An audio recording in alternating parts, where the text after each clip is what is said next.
네, 오늘커의 당잠사입니다. 당신이 잠든 사이 전해진 소식들 확인해 보시죠. 간밤 나온 지표, 미국의 소비자 물가 지수가 가장 뜨거운 주목을 받았죠.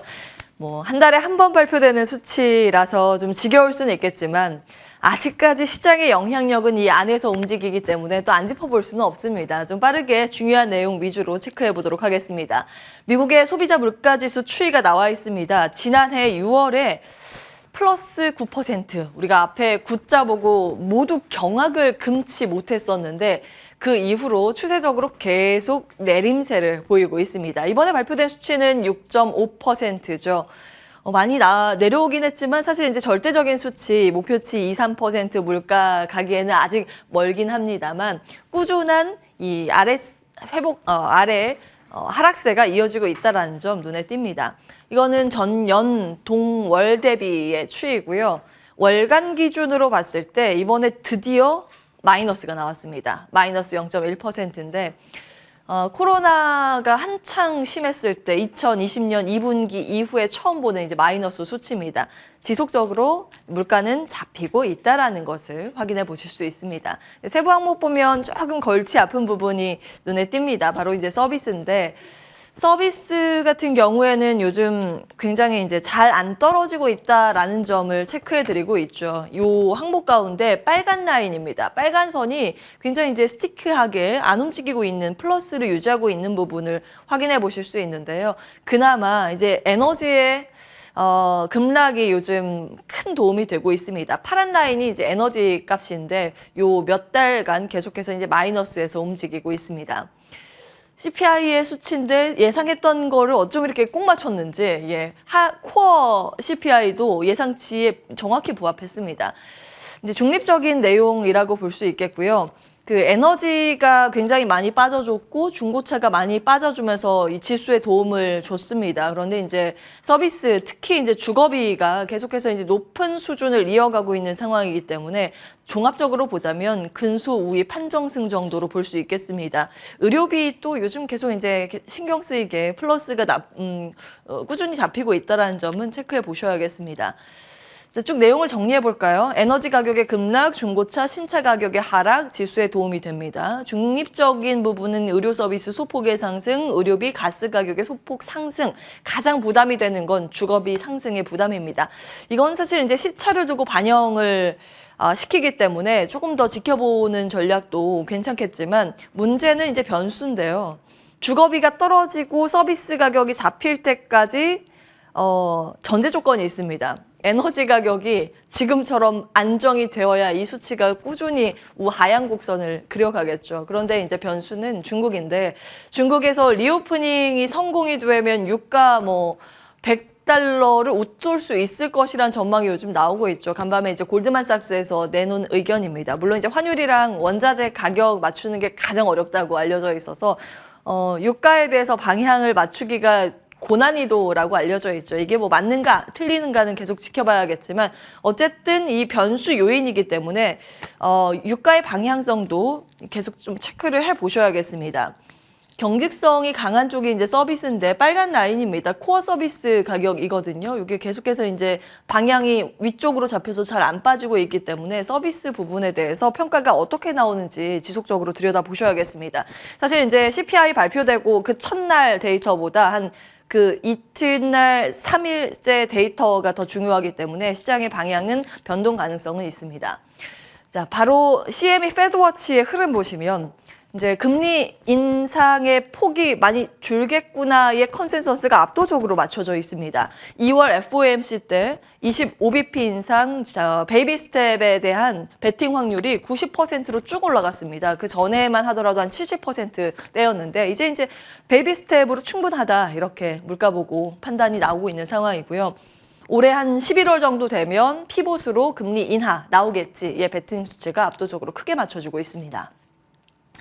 결국 이제 연준과 시장의 진실 게임이 남아있죠. 승자가 누가 될지는 모르겠습니다. 연준의 입장은 연내의 금리 인하 가능성 없다 일축을 하고 있는 상황이죠. 그런데 시장은 연내 금리 인하 할 걸 지속적으로 베팅을 하고 있습니다. 일단 시장이 좀 우위에 서 있는 모습 간밤 지수 상으로 체크해 보실 수 있습니다. 나스닥 지수가 0.6% 추가 랠리를 하면서 연일 상승세가 나오고 있는 상황입니다. 국채 금리가 떨어지기 때문에 나스닥 지수의 상승으로 연결이 됐는데 한 가지 변수, 이것도 이제 심리 상황인데요.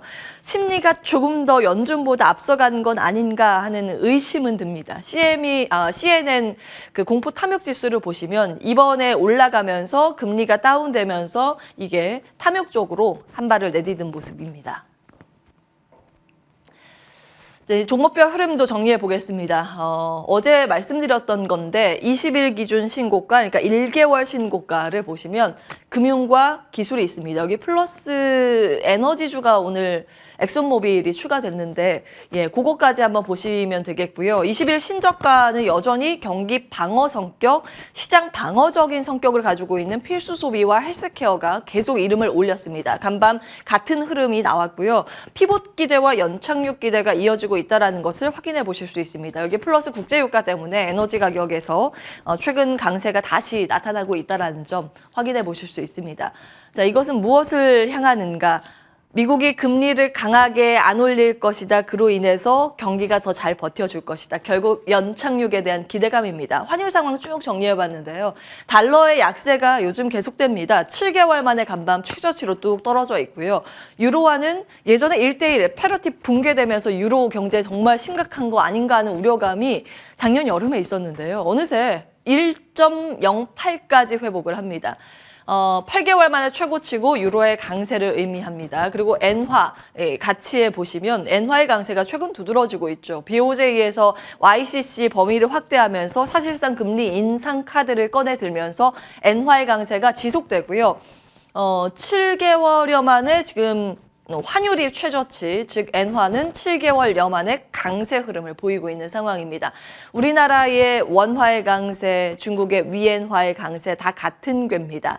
미국의 금리 이 톤 조절이 좀 다운되면서 나머지 국가와의 금리 차가 축소될 것이라는 기대감이 이미 반영이 되고 있는 상황이고요. 그리고 주변의 원자재 가격만 보셔도 경기에 대해서 기대감을 한눈에 체크해 보실 수 있습니다. 중국 이제 춘절을 맞게 되는데 기록적인 여행 수요가 예상된다라는 보도가 연일 나오고 있습니다. 이것은 국제 유가의 상방 압력을 가하는 내용이죠. 서부 텍사스산 원유 WTI 간밤 또 1%의 상승세를 시현하는 모습이었고요. 닥터코퍼 이 경기의 가늠작 구리의 강세도 요즘 연일 이어지고 있습니다. 금도 요즘 상승세인데 예전에는 안전자산이라고 일컬어졌는데 이제 금과 금리의 상관관계 다음 장으로 체크해 볼 텐데요. 금의 강세가 연일 이어집니다. 장중에는 온스당 1,900달러까지 돌파를 했습니다. 이와 맞물려서 미국 내에서 광산주와 철광, 비철금속 관련주가 52주 신고가를 경신하고 있습니다. 금을 보실 때 한 가지 좀 의심 포인트는 금리의 영향력인데요.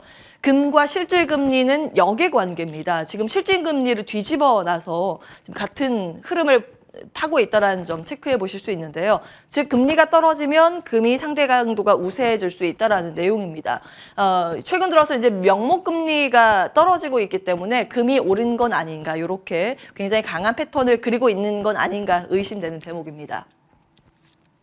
종목의 반응도 체크해 보겠습니다. 어제 말씀드린 내용인데 이 뱅크 오브 아메리카에서 리튬 산업 중장기 성장 전망을 내놨고 탑픽으로 리벤트 그 투자 의견 상향 조정이 나왔다라는 점 체크해 드렸습니다.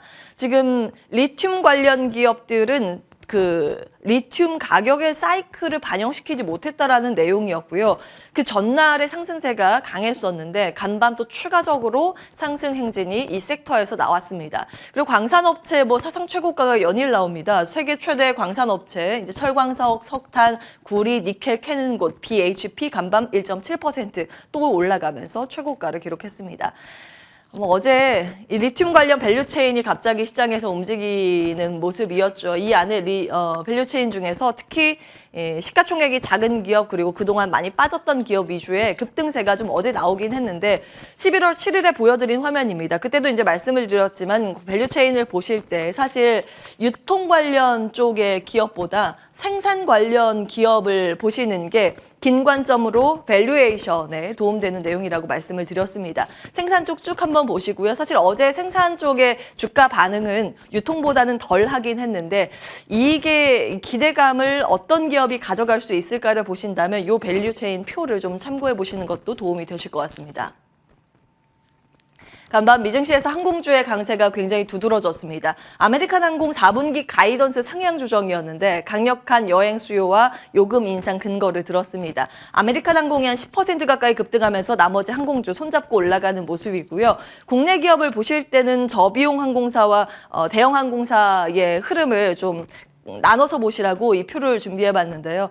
작년 12월에 한국의 저비용 항공사가 국제 항공 여객수 기준으로 대형 항공사 처음으로 추월된 것을 확인해 보실 수 있습니다. 크로스가 나왔기 때문에 최근 들어서 실적에 대한 기대감이 더 커지고 있는 쪽은 LCC 단이라는 점 다시 한번 체크해 드리고요. 반도체는 간략하게 보겠습니다. 시간상 이제 TSMC 실적 발표 나온 부분이 있어서 한번 보시기 바라겠습니다. 굉장히 걱정했었던 부분이 TSMC마저 실적 안 좋지 않을까라는 부분이었는데 예상을 웃돈 4분기 순이익을 발표했고요. 전년 같은 기간보다 비교했을 때는 78%의 성장세가 나왔습니다. 이로 인해서 반도체 수요 안정화에 초기 조짐이 관찰된다는 평가, 간밤 ADR 주식은 6% 이상의 급등세가 나오기도 했습니다. 자, 신재생 에너지에 바람이 분다. 어제 말씀드린 내용입니다. 어제 상승세의 순서대로 봤을 때 풍력이 가장 크게 움직였고 그 다음으로 태양광, 그 다음으로 수소순으로 움직였는데요. 간밤 이 안에서도 순환매가 돌면서 그 전날에 가장 크게 움직였었던 풍력은 다소 쉬어가고 나머지 태양광과 수소가 더 크게 움직이는 모습 확인해 보실 수 있습니다. 결국 이 순환매의 관점으로 이 섹터들도 분석을 해볼 수 있다는 건데요. 자리 옮겨서 국내 관련 이 퀀트 분석은 어떻게 나오고 있는지도 이와 맞물린 포인트로 체크해 보도록 하겠습니다. 자, 결국 순환매 장세라고 본다면 낙폭과대에 주목을 할 수 있을 텐데요. 다올 인베스트먼트에서 이번에 퀀트 분석을 한 자료가 있어서 정리를 해보겠습니다. 최근 3개월 데이터로 낙폭과대 상위로는 조선, 에너지, 자동차, 통신 서비스, 비철, 디스플레이 순이 되는데요. 주가 동행성 측면에서 이 퀀트와 맞물린 기업을 보자는 투자 의견이 나왔습니다. 동행성 측면에서 교집합을 형광펜으로 표시를 했습니다. 건설기계와 상사, 자본재, IT, 하드웨어, 건설기계 이렇게가 되는데요. 이와 맞물려서 실적까지 한번 교집합으로 엮어서 종목을 추려봤습니다. 다올 인베스트먼트의 퀀트 분석 자료고요. 분기 연간 실적 성장률 리스트인데 이 안에서 분기와 연간 성장률 양측 모두 그 전년 같은 기간보다 플러스를 나타내고 있는 기업들로 다시 추려봤습니다.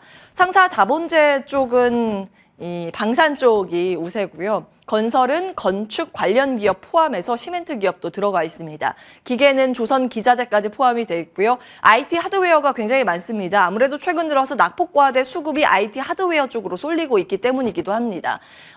부품업체, 세트업체들도 여기에 포함이 되지만 통신 장비 쪽도 같이 여기에 들어가 있다는 점 체크해 보시기 바라겠습니다.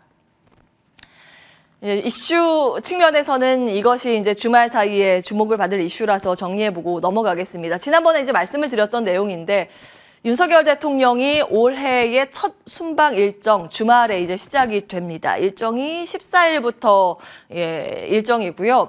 대기업과 중소기업 100여 곳이 함께 갑니다. 이제 상장사 기준으로 지난번에 이제 기업들 말씀을 드렸고 이제 정책 방향 측면에서 큰 그림으로 그리고 마무리를 하겠습니다. 국내에서 경제정책 방향상 5대 수출 분야와 신성장 재고 분야로 봤을 때 교집합은 반도체와 2차 전지, 미디어 컨텐츠, 원전, 방산이 포함이 되는데요. 특히 이제 해외 순방이기 때문에 수출 쪽이 중요합니다. 5대 수출 분야 쪽 교집합으로 형광펜이 나와 있는데요. 두 가지입니다. 원전과 방산이라는 결론에 다다르게 됩니다. 이 안에 투자 의견은 어떻게 나오고 있는지 출연자들에게 자리 옮겨서 의견을 받도록 하겠습니다.